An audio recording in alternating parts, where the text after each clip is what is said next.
क्योंकि आप लोग जो कमेंट्स करते हैं वो उसी अबाउट हम लोग वीडियो बनाते हैं, पर आप वीडियो को लाइक करना, सब्सक्राइब करना और बेल को दबाना भूल जाते हैं। और जो हम लोग के चैनल पर न्यू है प्लीज उनको बोल देना लाइक करने, सब्सक्राइब करने और बेल को दबा देना। बाय। सीता के सकल देखी झांकती जाना करी सीता भेली ब्याहना जो गायो सीता के सकल देखी झांकती जाना करी सीता भेली ब्याहना जो गायो उतारा खोजल बाबा दक्षिणा खोजल खोजी लेला मगर मुंगेरा यो तारा खोजल बाबा दक्षिणा खोजल खोजी लेला मगर मुंगेरा यो सीता के जुगुत्रा बड़काता हुना भेटल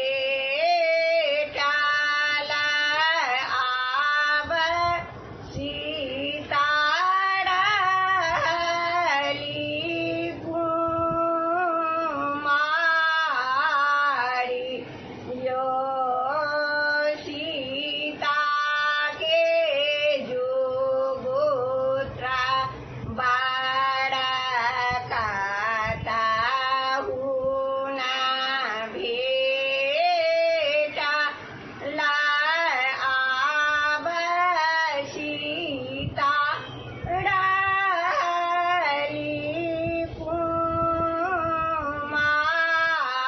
कुमारी यो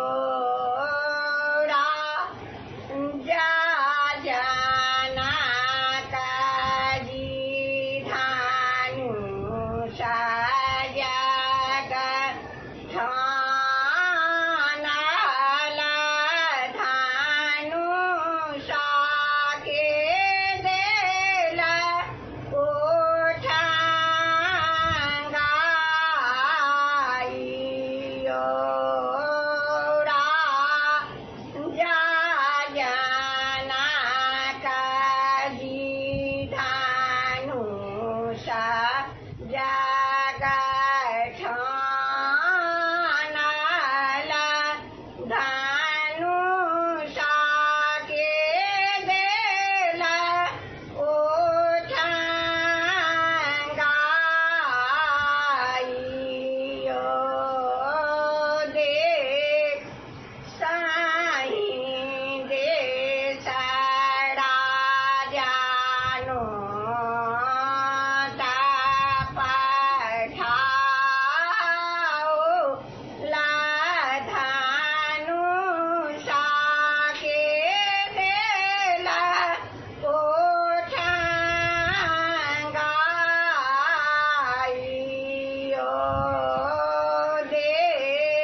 मरची। जय मिथिला, जय मैथिली।